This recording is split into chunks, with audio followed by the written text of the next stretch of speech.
Hey guys, welcome back to Figure. If you're brand new to the channel, don't forget to subscribe and like the video. Today we're going to take a look at S.H.Figuarts Recoome from Dragon Ball Z. And I'm not necessarily a big fan of this character, but I'm just really glad that we get to complete Ginyu Force and they're making a lot of villains. Yeah, better than getting another Goku. But anyways, here's the left of the box, here's the right of the box, and here's the back of the box. And that's not wasting more time. Bust this thing open and see what we got. And here's the figure still in the inner packaging, looking really good. Comes with a fair amount of stuff, and yeah, let's check it out. Alright, and here we have the figure itself, and my first impression on this guy is really good. It's really nice and slick, and it's pretty much exactly as I imagined, right? Now that we handle so many S.H.Figuarts, we kind of already know what to expect in terms of the engineering, how it feels, and that's not necessarily a bad thing. I'm just saying it feels like home. And yeah, let's just take a close look at the figure. I don't seem to have any paint issues, and like the joints are nice and tight, all that good jazz. And again, looks like he walked out straight from the anime. I know I say this all the time, but looking really good here. Of course, they can use some more shading. That seems to be the norm here. You probably have to find a customizer to do it. I really like the muscle here, looking really nice. And yeah, kind of wish we can get a battle damage version in the future, but I don't think that's ever gonna happen unless they do like a whole line of battle damage S.H.Figuarts Dragon Ball figures. That would be really cool though. Let me know in the comments on what you think. But yeah, him fighting Vegeta was definitely one of my favorite fight. I feel like it's a little bit underrated. Like Vegeta really went all out there, and I really like the older anime. I just feel like the older anime, when they introduce their villain, the villain feels really scary, versus like the villains nowadays. They just don't feel as like imposing anymore.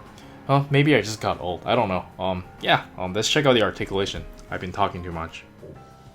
And for the articulation, let's quickly go over it from the neck down. He can look up about this much, look down about this much, and we have a full ball joint on the neck over here, which is really nice.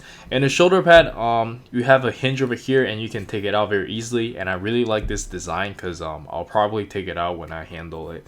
And yeah, the shoulder, we have a really nice butterfly joint as usual, and you can raise his arm up about this much, which is really nice. And you have some bicep, this is really stiff, you have some bicep swivel, can curl about this much, and you do get the ball wrist. And for the ab crunch, you can bend forward only about this much, and you can bend backwards only about this much, and have some very good side to side movement. And for the leg, you have the usual hip, you can kick out about this high, bend about this much, thigh swivel, side to side pivot, and toe hinge. I believe that's it for the articulation. Again, exactly as I imagined. Maybe the ab crunch is a little bit lacking, but yeah, for a big guy, I think that's okay. And let's check out the accessories. And for the accessories, we can start with the default face, and I think it looks great. Love the pineapple head, and it's supposed to look ridiculous, but yeah, we all find it cool. And next up, we get a shouting face, and I think it looks really good as well. Or maybe this is like for the mouth cannon. And next up, we get a sideways looking shouting face. I'm kind of staring down. And the last one we got is another sideways looking shouting face.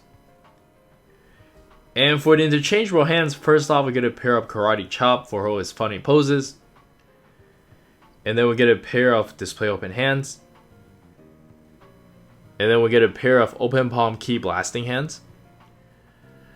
And last pair of hands we got is another pair of key blasting hands. And we also get the 3-star Dragon Ball, which is very nice. And then the Ginyu face for the frog, and the actual frog. Yeah, I believe that's everything, and let's check out some action posing.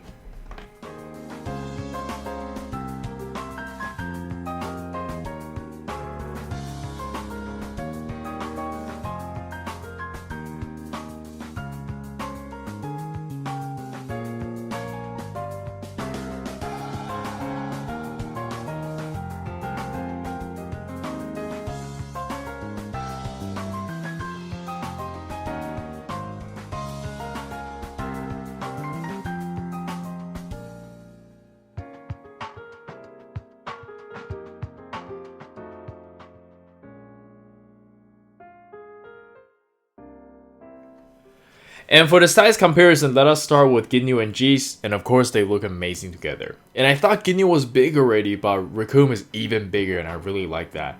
Can't wait to open my Berter and Goldo set and just display them together. That's gonna be really cool. And next up, we have some more Dragon Ball S.H.Figuarts. And then we have some Naruto and Jujutsu Kaisen S.H.Figuarts. And then we have some Mayfex figures and Amazing Yamaguchi, Bakugo, and Deku. And then we have some of my recent favorite comic writers. And lastly, we have some Figma figures, and let's jump straight into the final thoughts. Alright, so for the final thoughts, I think this one is definitely a must-have. Beautiful paintwork, amazing sculpt, and it does come with a lot of stuff. And chances are, if you are buying this, you're probably getting the whole team. So yeah, if you're a big fan, definitely go for it. And I think that's it from me. Do let me know in the comments on what you think. And this is Eric. Don't forget to like and subscribe, and I'll see you guys in the next video. Peace.